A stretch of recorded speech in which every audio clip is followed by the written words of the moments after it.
By the time Vivian built her criminal empire on my stolen ranch, I already owned the mineral rights beneath every mansion in her development. But let me back up. Picture this. I'm dodging mortars in Eastern Europe, serving my country, when I get a call that makes my blood run cold. Some HOA witch named Vivian has legally sold my grandfather's ranch. 1,500 acres of prime American soil that's been in my family since 1892. The same land where my Purple Heart grandfather is buried. Sold for pennies on the dollar while I'm bleeding for freedom overseas. I come home to the sound of gravel crunching under surveyor boots, watching strangers stake out my family cemetery. Vivian thought she'd stolen everything from a broken veteran who couldn't fight back. What she didn't know was that Grandpa had left me one final gift buried in those 1960s property documents. Legal ownership of the ground beneath 50 luxury homes worth $47 million combined. What would you do if you came home to find your inheritance stolen? Drop a flag emoji. Where are you watching from? Because this could happen to anyone, anywhere in America. This is how one veteran turned an HOA land grab into the most expensive property lesson these thieves ever received. My name is Staff Sergeant Ezra Thornfield, and I'm a third-generation rancher who just spent 18 months keeping the peace in Eastern Europe.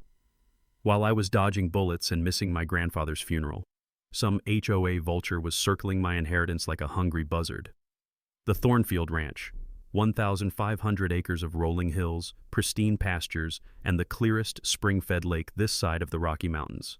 Grandpa built this place from nothing after World War II, using his GI Bill and Purple Heart pension. Every fence post driven by weathered hands that knew real work. Every barn beam cut from our own timber. This wasn't just property, it was 3 generations of American blood, sweat, and tears. The ranch borders an exclusive development called Willowmere Estates, 50 lakefront mansions where tech executives and trust fund babies pay $200,000 to $500,000 for the privilege of living next to real America. These people have never worked a day of honest labor, but they sure know how to complain about the smell of cattle and the sound of roosters at dawn. I pull into my driveway after that nightmare flight from Germany, expecting to see familiar pastures. Instead, I'm hit with the acrid smell of fresh surveyor paint marking century-old oak trees like death sentences. Bright orange "sold" signs stab into my family's soil like daggers. Surveyors with clipboards are mapping my land, driving stakes through Grandpa's prized rose garden where the scent of crushed petals now mixes with diesel fuel from their equipment. 800 acres, gone. Allegedly sold to the Willowmere HOA for $2.3 million. That's robbery at $2,875 per acre for land worth at least $8,000. My savings account shows $247. My remaining 700 acres are suddenly under development restrictions that nobody can explain. But here's what made my blood boil. They'd fenced off our family cemetery. The sound of chain link rattling in the wind around my grandfather's fresh grave still haunts my dreams. That's when I meet Vivian Ashworth. Picture every nightmare HOA president rolled into one perfectly coiffed package. 52 years old, drives a white Mercedes G-Wagon worth more than most people's annual salary, and measures grass height with an actual ruler. This woman has filed 47 HOA violation complaints in the past year alone. Her victims probably just wanted to live in peace. She's standing in my driveway wearing a smirk that could curdle milk. Military housing allowance doesn't cover property taxes, does it, soldier boy? She says, not bothering with introductions. She shoves forged documents at me, papers claiming tax delinquency that my bank records prove never existed. Your grandfather should have planned better, she continues, adjusting designer sunglasses that cost more than my monthly combat pay. This is what happens when military families think they're above civic responsibility. I'm standing there in my uniform, fresh off 18 months defending her freedom, and this parasite lectures me about patriotism. The irony burns like tear gas. Leave our property immediately or I'll have you arrested for trespassing, she threatens, speed dialing what I assume is her personal sheriff. Here's my nightmare. Divorce lawyers and legal fees had drained my savings to $247. The local attorney? Vivian's golf partner who couldn't take my case due to conflicts. County clerk's office lost all original property records. My bank claimed no record of automatic tax payments I'd religiously set up. Standing there, watching strangers stake out my grandfather's grave, I made a silent promise. Vivian had no idea who she was messing with. But something about Grandpa's knowing smile in his old photos suggested he'd left me more than just land. Military training teaches patience, strategy, and finding enemy weak points. She was about to learn why you never mess with a combat veteran's family legacy. Vivian wasn't content with just stealing my land. She wanted to destroy my reputation too. Within 48 hours of our first meeting, she filed a restraining order claiming I'd threatened her with military-style violence. Complete fabrication, but the local judge rubber-stamped it without even hearing my side. Suddenly, I'm banned from half my own county, but that was just the opening move. She installed military-grade security cameras pointed directly at my remaining property, recording my every move like I was some kind of terrorist. Then came the neighborhood app posts about aggressive veteran behavior and concerning PTSD episodes. The woman was building a narrative, painting me as the dangerous outsider threatening their perfect suburban paradise. Her crown jewel was hosting community safety meetings about undesirable elements in the area. The smell of her expensive perfume couldn't mask the stench of her bigotry as she orchestrated my character assassination with surgical precision. But here's what Vivian underestimated. Military intelligence training doesn't just disappear when you take off the uniform. While she was playing social media games, I was playing chess. And I remembered something my grandfather once told me. When politicians lie, the truth is always in the paperwork they hope you'll never find. I drove 200 miles to the state archives in the capital, spending my last $47 on gas and parking fees. Those dusty basement files held treasures more valuable than Vivian's entire jewelry collection. Original 1892 land grant documents, my grandfather's Purple Heart citations, and the smoking gun, proof that my property was never delinquent on taxes. Every payment documented and filed, every transaction recorded and stamped. The tax payments Vivian claimed never existed? They'd been systematically redirected to the wrong account through a convenient clerical error. One-digit difference. During my divorce proceedings, my attorney had warned me about this exact scam, how corrupt officials redirect payments to create artificial delinquencies, then swoop in for pennies on the dollar. He'd said property owners have redemption rights even after fraudulent sales, and military personnel get extra protections under federal law. I just never thought I'd need that knowledge myself. The county assessor who approved this emergency sale lives in a $340,000 mansion at 47 Willowmere Drive. Talk about convenient timing, but here's where Vivian's greed became her downfall. Her emergency sale happened exactly 30 days before the legal minimum waiting period. She was so confident in her corruption that she couldn't even wait for her theft to be technically legal. In her rush to steal my inheritance, she'd created a paper trail that screamed fraud louder than a smoke detector at 3 a.m. Armed with this evidence, I expected some justice. Instead, Vivian doubled down like a cornered rattlesnake. She hired a private investigator to dig up dirt on my divorce, my deployment record, anything to discredit my claims. Local newspaper coverage painted me as a troubled veteran unable to accept civilian authority. The editor's wife lives at 23 Willowmere Drive. Small world, right? Then came the harassment campaign, noise complaints every time I started my tractor before 8 a.m. Sheriff's deputies citing me for disturbing the peace when I ran cattle on my own land. Citations for unauthorized construction when I fixed my own fence. It was like living in a police state, except the dictator wore designer yoga pants and drove a Mercedes. But Vivian's masterpiece was pure evil genius. I found surveyor stakes driven through my grandfather's prized rose garden at 3 a.m., destroying 60-year-old heritage plants that couldn't be replaced. Security footage showed the HOA groundskeeper following orders that could only have come from one person. When I confronted her, Vivian's response was ice cold. Those roses were encroaching on community property. We have standards to maintain. Standing there among the crushed petals, breathing in the scent of destruction mixed with diesel fuel from their equipment, I realized this wasn't just about money. This was about power. Vivian got off on crushing people who couldn't fight back. Too bad for her. She'd picked the wrong veteran to mess with. Vivian's response to my evidence was like watching a poker player go all in with a pair of twos. She hired the most expensive law firm in the state capital, the kind of place where hourly rates start at $800 and the marble lobby makes you feel poor just walking through it. Within a week, I was served with a lawsuit claiming aggressive trespassing and property damage, seeking $500,000 in damages plus legal fees. Her masterstroke, claiming I'd driven my cattle across HOA property, which was actually my own stolen land. The legal papers described my grandfather's prize Angus bulls as dangerous livestock deliberately weaponized against innocent homeowners. I had to read that line 3 times before I stopped laughing.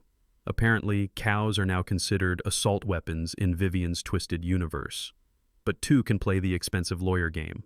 I contacted the Military Legal Aid Society, explaining my situation to a crusty old JAG officer who'd seen every scam in the book. "Son," he said, his voice crackling through the phone like autumn leaves, "this smells fishier than a week-old salmon. Let me make some calls." Those calls connected me with Sarah Chen, a property rights attorney from the neighboring state who specialized in HOA abuse cases. She worked pro bono for veterans, having lost her own father's farm to similar corruption. During our first meeting, she pulled out a thick file folder and said something that made my day.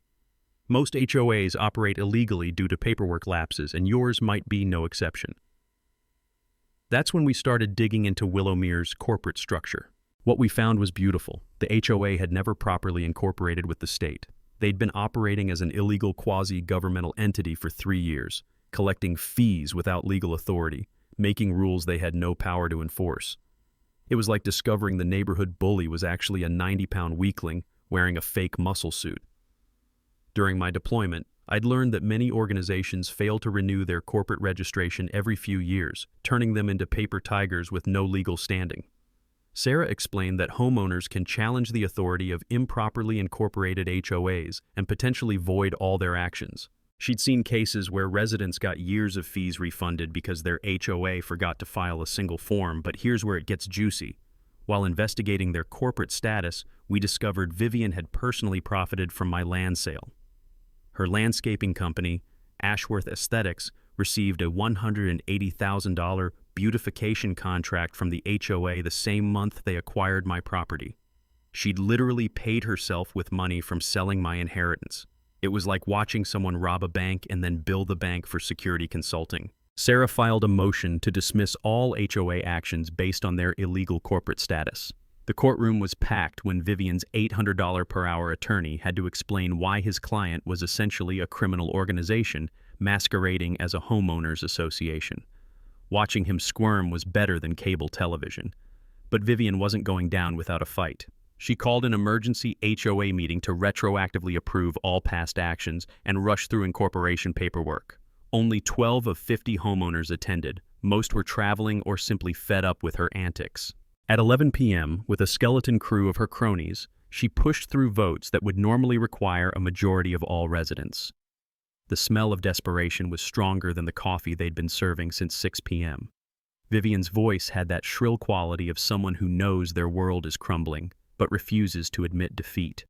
2 days later, another process server arrived at my door with a new lawsuit, this time for $1.2 million in punitive damages. She claimed my frivolous legal challenges constituted harassment and threatened to seize my remaining 700 acres to satisfy the judgment. The woman had more nerve than a novice skydiver, but her legal position was weaker than wet tissue paper. Standing on my porch, reading those papers while my grandfather's wind chimes played their familiar melody, I realized Vivian had just made a fatal mistake. In her panic to stop my momentum, she'd escalated to a level that would bring serious scrutiny to her entire operation. The sound of those chimes reminded me of something Grandpa used to say: "When your enemy is making mistakes, don't interrupt them." I was about to let Vivian dig her own grave as deep as she wanted. Vivian's paranoia was reaching legendary levels. Having failed to crush me with lawsuits, she turned her sights on every homeowner in Willowmere Estates like a dictator purging potential rebels. Christmas lights left up past January 2nd, that'll be a $200 fine. Someone dared to plant tomatoes in their backyard, $500 penalty for unauthorized agricultural activities. The woman was fining people for living their lives. Her masterpiece of petty tyranny came when she threatened to foreclose on elderly Margaret Clearwater's home over $45 in late fees. Margaret, a retired third-grade teacher whose husband died of cancer the previous year, had been struggling to keep up with HOA demands while grieving. Vivian's response: "Grief doesn't excuse financial irresponsibility." That's when the community finally woke up. You can only kick a sleeping dog so many times before it bites back, and Willowmere residents had reached their breaking point. Margaret started a private Facebook group called Willowmere Truth Tellers that grew from 5 members to 43 in 2 weeks. The horror stories they shared could fill a Stephen King novel. Navy veteran Tom Bridgewater, whose meticulously maintained lawn had earned him 3 separate violations for excessive uniformity, became my unlikely ally. During a chance encounter at the hardware store, where we were both buying security cameras, he pulled me aside and said, "That woman's crazier than a soup sandwich, son. What can we do to stop her?" I started organizing Know Your Rights workshops at the local library, sharing everything Sarah and I had learned about HOA law. The first meeting drew 8 curious neighbors, the second drew 22. By the third, we had standing room only, with people taking notes like their lives depended on it, which, considering Vivian's escalating tyranny, they probably did. During one of these sessions, Margaret dropped a bombshell that changed everything. While cleaning out her late husband's papers, she'd found the original HOA covenants from 1965 tucked away in their attic like buried treasure. Her husband had been on the original development committee, and he'd kept everything.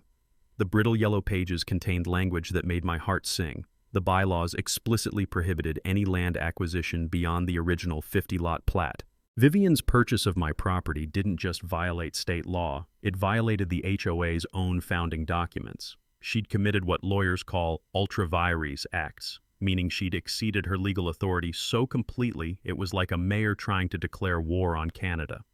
Sarah explained that when organizations act beyond their legal powers, those actions are void from the beginning, like they never happened at all. It was as if Vivian had been playing chess while everyone else was playing checkers, except she'd been moving pieces illegally the entire time. But Margaret wasn't done delivering knockout punches. Tom's investigation into the community pool maintenance fund revealed $89,000 missing over 3 years. The money had been flowing directly to Ashworth Aesthetics for services that were either never performed or grossly overpriced. While residents paid higher fees for pool repairs, Vivian was funding her personal landscaping empire with their money. The pool itself told the story. Green algae thick enough to walk on, broken filtration systems, and diving boards held together with duct tape and prayers. The smell of chlorine had been replaced by the stench of stagnant water that made you gag from 50 feet away. Yet somehow, Vivian's company had billed $30,000 for premium maintenance services just last year. When confronted at the next community meeting, Vivian's response was pure desperation disguised as authority. She hired 2 security guards to maintain order, scheduled votes during working hours when most residents couldn't attend, and threatened legal action against anyone spreading lies and misinformation about HOA finances. The meeting itself was like watching a dictatorship collapse in real time. Vivian stood at the podium, her voice getting shriller with each challenge, while angry homeowners demanded answers she couldn't provide. The security guards looked increasingly uncomfortable as they realized they were protecting a tyrant from her own neighbors. "This is what happens when outside agitators infiltrate our peaceful community," she declared, pointing directly at me. "Certain people can't accept that property has changed hands legally." Margaret stood up, her teacher's voice cutting through the chaos like a sword through silk. "Vivian, I've lived here longer than you've been alive. This isn't about outside agitators. This is about a board member stealing from her own neighbors." The applause that followed shook the community center windows. Watching Vivian's face crumble as her own community turned against her was sweeter than my grandmother's apple pie. Her empire of petty tyranny was finally cracking, and the sound was beautiful. Sarah called me at 6:47 a.m. on a Tuesday that changed everything. Her voice was shaking with excitement as she said, "Ezra, you need to sit down for this. I found something that makes Vivian's worst nightmare look like a pleasant dream." She'd been digging through the original 1960s development records when she discovered a legal technicality that would make corporate lawyers weep with joy.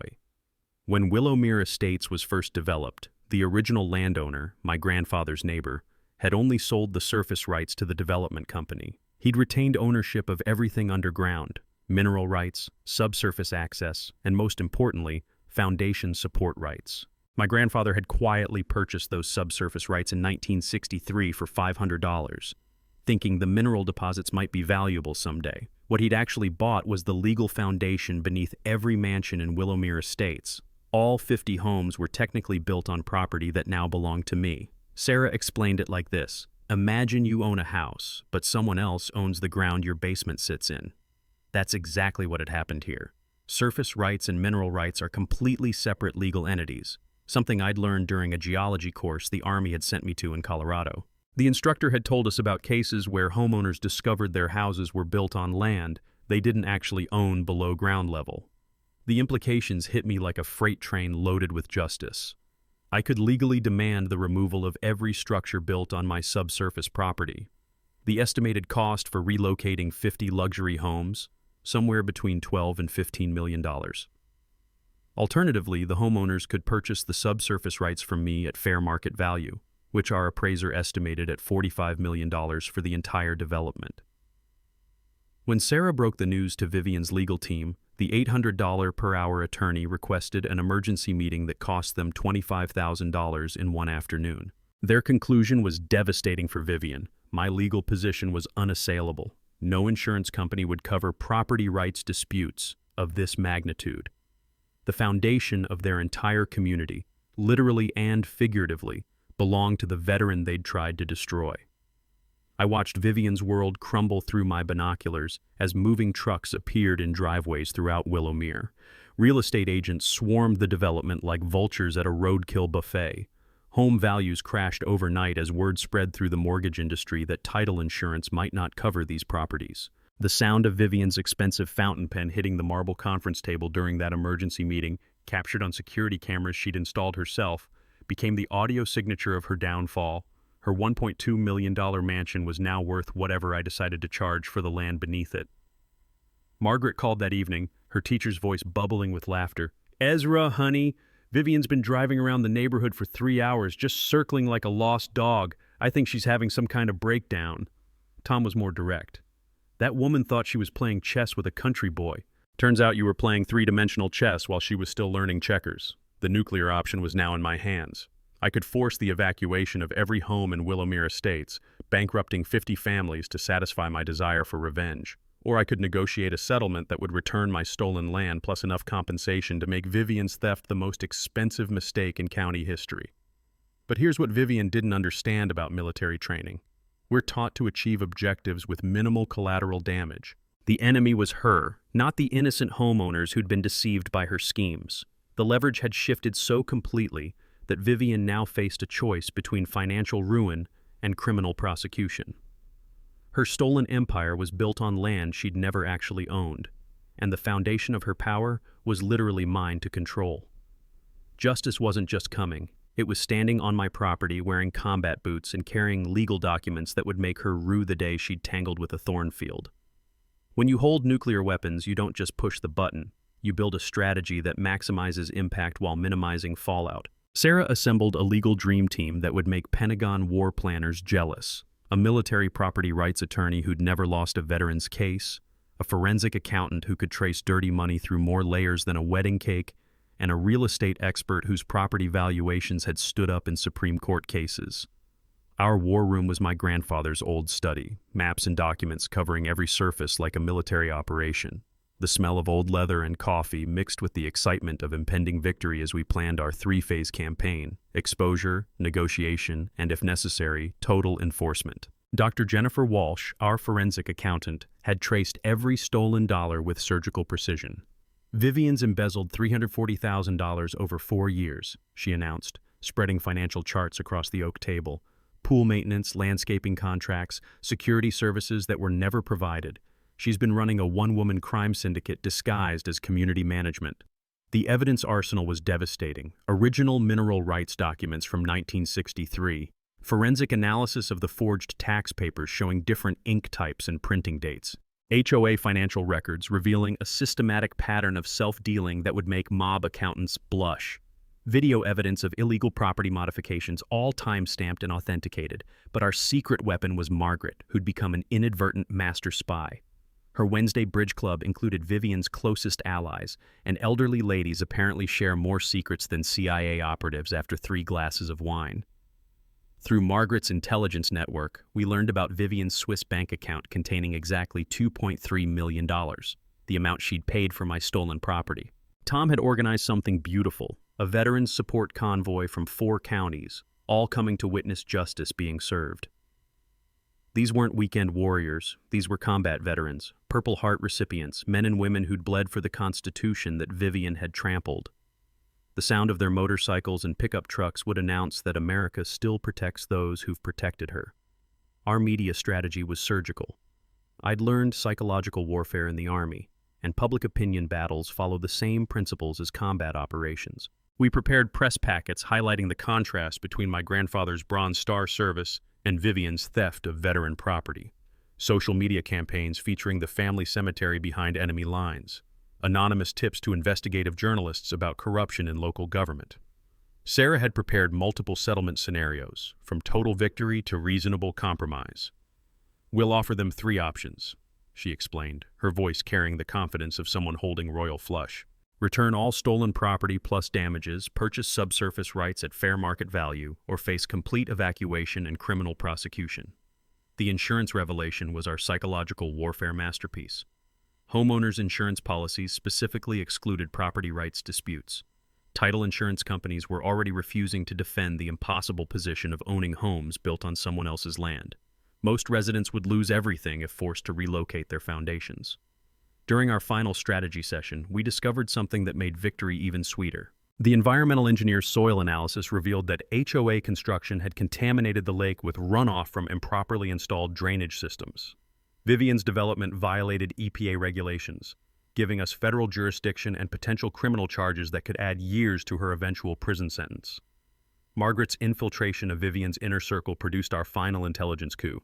Vivian was planning to flee to Switzerland if the legal case went against her.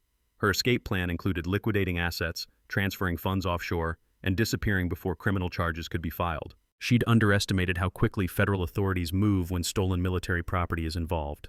The community mobilization was reaching critical mass. Margaret's homeowner revolt had collected signatures from 38 of 50 residents demanding Vivian's immediate removal from the board. Tom's recall petition exceeded the required threshold by 15 signatures. Local media was investigating after receiving our anonymous financial documents, and the state attorney general's office had opened a fraud investigation. As I sat in Grandpa's chair that final evening, surrounded by legal documents that would restore my family's honor, I felt his presence in the room. The dog tags hanging on his portrait seemed to catch the lamplight, reminding me that justice delayed isn't always justice denied. Sometimes it's justice perfected.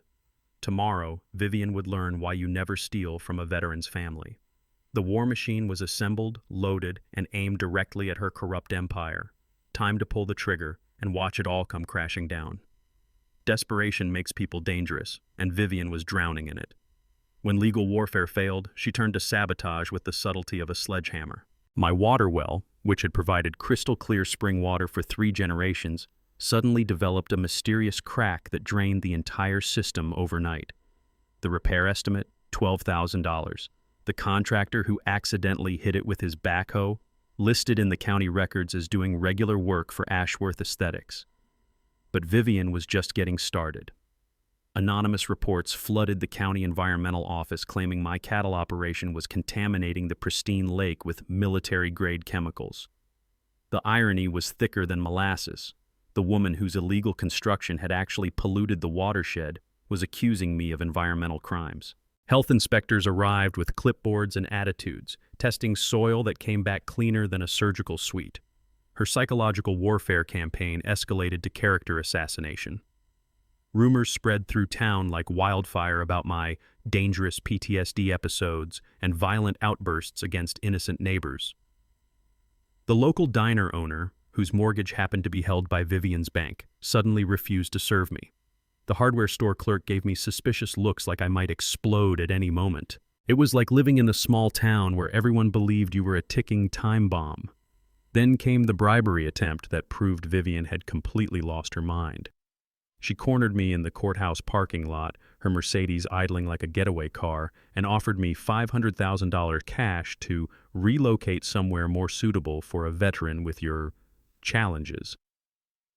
The way she said it made my skin crawl, like I was damaged goods that needed to be warehoused away from decent society. "Think about it, soldier," she said, her voice dripping with fake concern. "Veterans with trauma need quiet environments.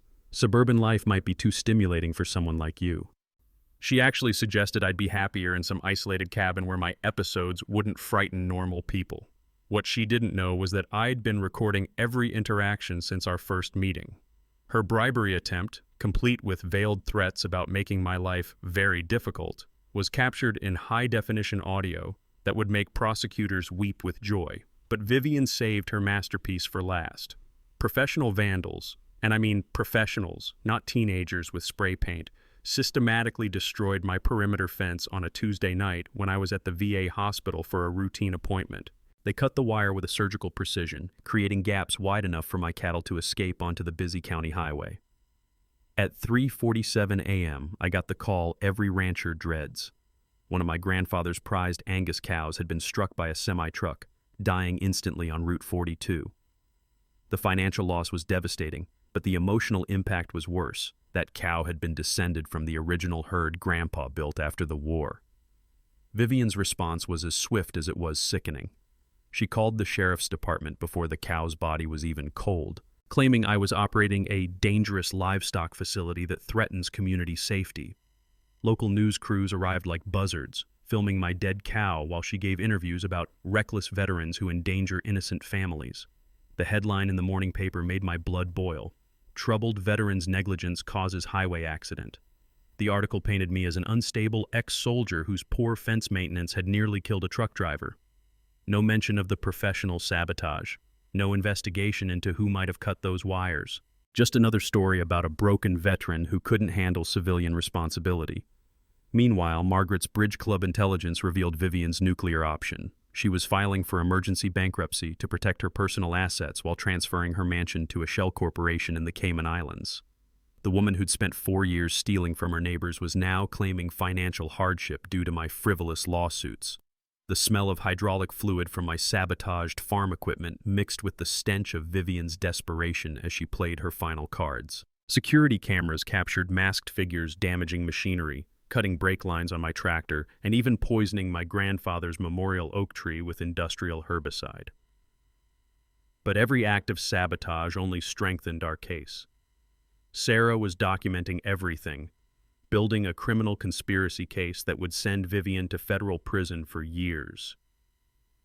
The FBI Financial Crimes Unit had already frozen her Swiss accounts based on evidence we'd provided. Standing beside my grandfather's poisoned oak tree, watching its century-old leaves turn brown and curl, I realized Vivian had made a fatal mistake. She'd escalated from property theft to attempted murder. Those cut brake lines could have killed me. Her desperation had transformed her from a white-collar criminal into someone who belonged in maximum security. The sound of breaking glass echoed through the night as another accident damaged my security lights. But this time, I was ready. Justice was coming, and it wore combat boots. Vivian's desperation reached psychotic levels when she realized bankruptcy wouldn't save her.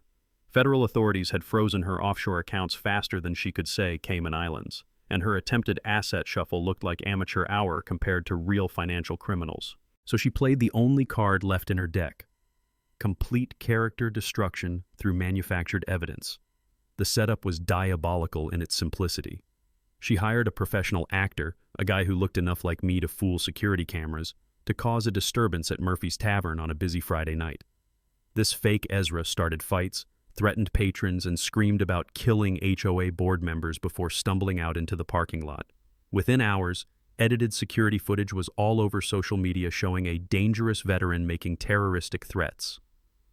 But her masterpiece of frame-up artistry came when she planted evidence in my truck during a routine traffic stop. The sheriff's deputy, whose daughter coincidentally attended private school on an anonymous scholarship from Ashworth Aesthetics, discovered an open bottle of bourbon under my passenger seat during a random vehicle inspection. Suddenly I'm facing DUI charges despite being stone-cold sober and having witnesses who could verify my location all day. The restraining order she filed next was a work of fiction that would make Stephen King jealous. According to Vivian's sworn testimony, I had threatened her with military-style violence and demonstrated advanced tactical knowledge that poses an imminent threat to community safety. She claimed I'd described in detail how a combat veteran could neutralize multiple targets before law enforcement could respond. Complete fabrication, but it worked. The judge expanded the restraining order to cover the entire Willowmere development, effectively banning me from half my own county. I couldn't even drive past the community entrance without risking arrest. That's when our counterintelligence operation revealed Vivian's ultimate escape plan. Margaret's bridge club had outdone the CIA. Apparently, wine and gossip create the perfect environment for extracting classified information from loose-lipped conspirators. Vivian was planning to dissolve the HOA completely, liquidate all remaining assets, and disappear to Switzerland before criminal charges could be filed. Her timeline was aggressive.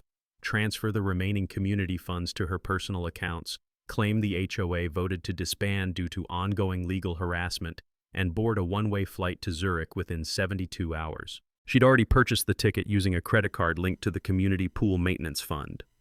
But while Vivian was planning her great escape, we were setting the perfect trap.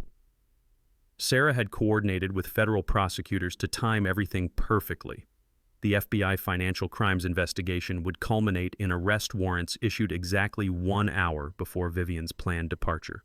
Her Swiss bank accounts were already frozen, her assets under federal seizure orders, and her passport flagged for international monitoring. The media strategy was reaching crescendo. Our anonymous tips had sparked a full investigative series in the state newspaper about HOA corruption and veteran property theft. The contrast was perfect. War heroes' family cemetery desecrated by corrupt suburban dictator.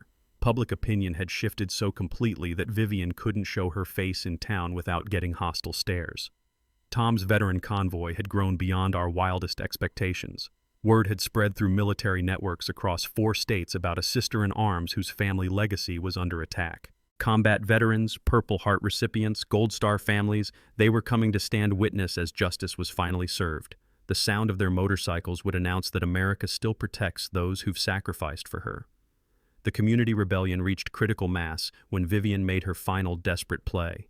She offered to sell back 400 acres of my stolen land for $1.2 million, exactly what she'd paid for all 800 acres. This generous compromise for community peace required me to drop all criminal charges and civil lawsuits while allowing her to keep half my inheritance. Her threat was as pathetic as it was empty. Accept this deal or I'll burn down the community center before I let you destroy everything I've built. The woman who'd spent years terrorizing her neighbors was now threatening arson to avoid consequences. But Margaret delivered the intelligence that sealed Vivian's fate. During their final bridge game, fortified by 3 glasses of wine, Vivian had confessed to forging the tax documents herself. She'd bragged about how easy it was to fool stupid government clerks and create fake delinquencies. Margaret had recorded the entire confession on her smartphone, capturing every incriminating detail in crystal-clear audio. The trap was set for tomorrow's community meeting. Vivian thought she was negotiating from strength, planning to present her final ultimatum before disappearing forever. She had no idea that FBI agents were already in position, that her escape routes were monitored, and that her own confession was about to be played before 200 witnesses. The sound of car doors slamming echoed through the night as the veteran convoy began arriving early, setting up a perimeter around the community center like we were securing a forward operating base. Tomorrow, Vivian would learn that when you steal from a veteran's family, justice doesn't just knock, it kicks down the door. The community center parking lot looked like a military operation at 6 p.m. sharp.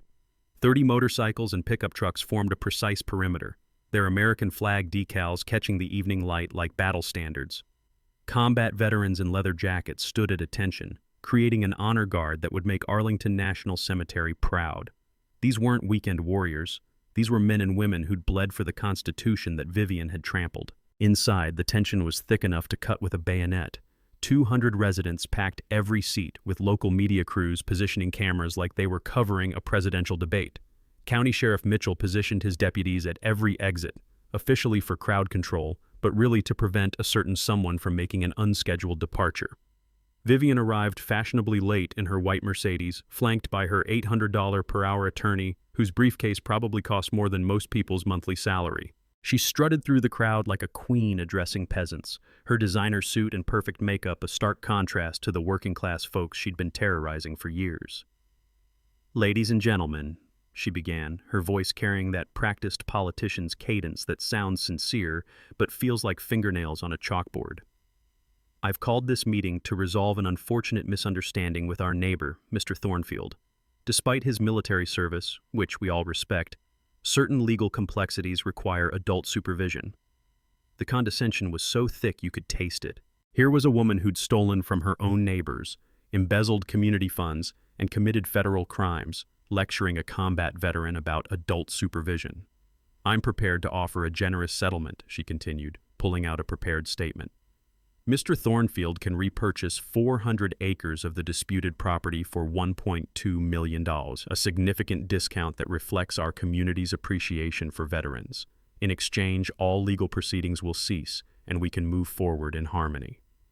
That's when I stood up, and the room fell silent except for the whisper of leather jackets shifting as 30 veterans straightened in their seats. "Vivian," I said, my voice carrying the calm authority that comes from facing real enemies in real combat, "I appreciate the offer, but before we discuss money, let's discuss ownership."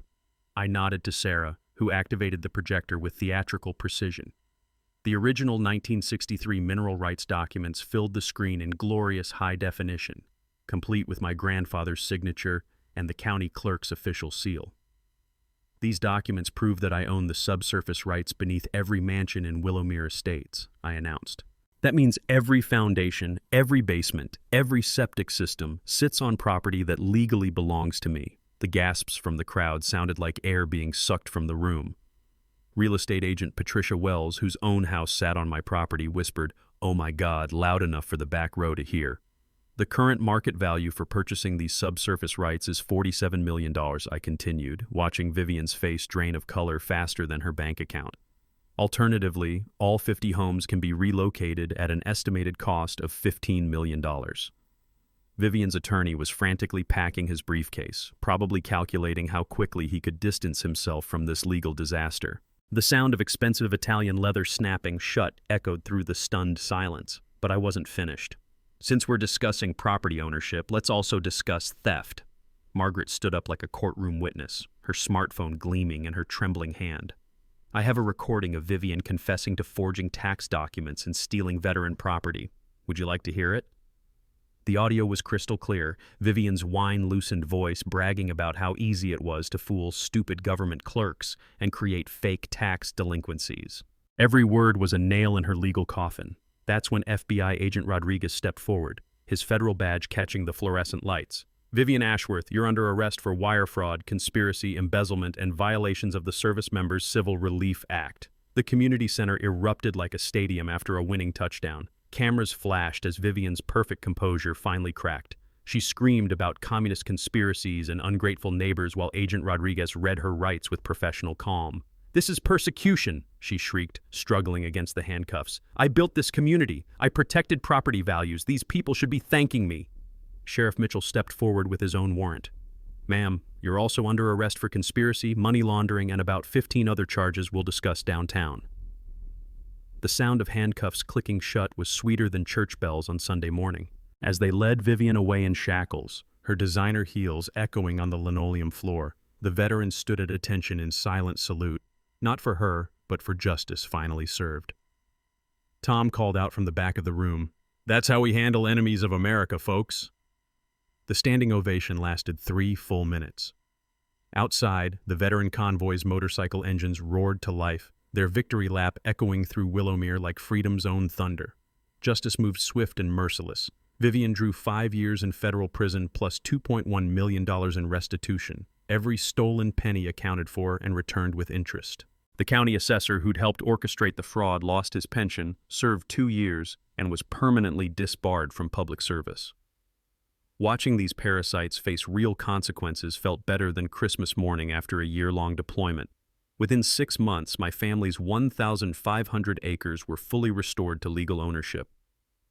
The new HOA board, led by Margaret as president and Tom as treasurer, operated with radical transparency that would make government agencies jealous. Monthly financial reports, open book policies, and a constitutional amendment requiring unanimous board approval for any expenditure over $500. No more dictators, no more secret deals, just neighbors helping neighbors live in peace. The surface rights negotiation became a model for fair dealing. Instead of bankrupting 50 families to satisfy my desire for revenge, I sold the subsurface rights at 20% below market value, $8.2 million spread over 10 years with zero interest. Call it a veteran's discount for people who'd been deceived by criminals. The Homeowners Association now actually serves homeowners instead of enriching board members. Personal healing came in unexpected ways. I built my new ranch house on the hill overlooking our family cemetery, where I could see my grandfather's headstone every morning and evening. The rose garden was replanted with heritage varieties that filled the air with the same sweet fragrance I remembered from childhood visits. Those roses had survived one war. They'd damn sure survive one corrupt HOA president. The community transformation exceeded everyone's expectations. Margaret's presidency brought competence and kindness to HOA management. Tom organized monthly veteran support groups that helped former soldiers navigate property rights issues before they became legal disasters. Our library workshops expanded statewide, teaching citizens how to protect themselves from municipal corruption and HOA abuse. Local newspaper editor Patricia Kane won a state journalism award for her investigative series on HOA corruption, proving that small-town reporting can still change lives when journalists choose truth over access. Her coverage inspired legislative reforms requiring HOA financial audits and criminal background checks for board candidates. But the crown jewel of our victory was the Thornfield Veterans Scholarship Fund, established with $500,000 from the settlement proceeds. This program supports children of deployed service members through college, ensuring military families never have to choose between serving their country and securing their children's future. In 5 years, we've funded 47 students, including 3 who've gone on to military academies and 2 who became veterans' rights attorneys.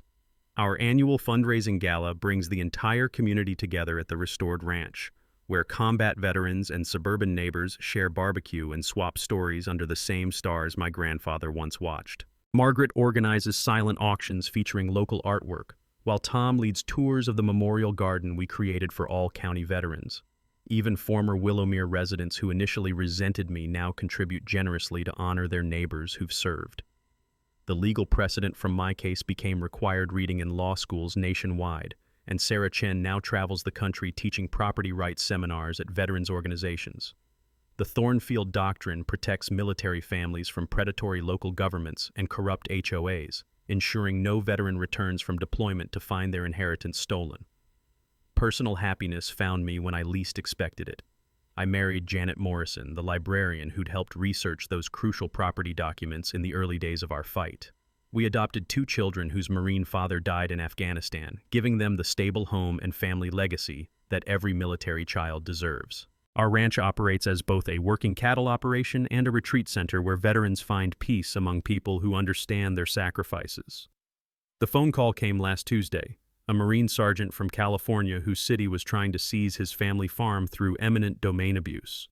"Sir, I heard what you did in Willowmere," he said, his voice carrying the same desperation I'd felt 3 years ago. "Could you help me fight these bastards?" Looking across my wall of thank you letters from veterans nationwide, Purple Heart recipients, Gold Star families, and combat survivors who'd reclaimed their stolen property using our legal playbook, I felt my grandfather's proud smile warming the room. "Son," I told him, "pack your legal documents and get ready for war. Justice isn't finished yet." The sound of children laughing in the restored rose garden drifted through my office window, mixing with the gentle melody of Grandpa's wind chimes. Some battles end with surrender. Others end with victory so complete that the enemy's defeat becomes everyone else's liberation. This is what happens when David doesn't just beat Goliath, he teaches every other David how to use a slingshot. Drop a comment about your worst HOA nightmare. Let's expose these petty tyrants together. Hit that subscribe button if you want more stories of underdogs who fought back and won. Thank you for tuning in to HOA Stories, where neighbors stand up against HOA Karens and karma comes a-knocking. If you like this story, hit that like button, share your thoughts below, and subscribe for more HOA tales and real-life neighborhood drama each week.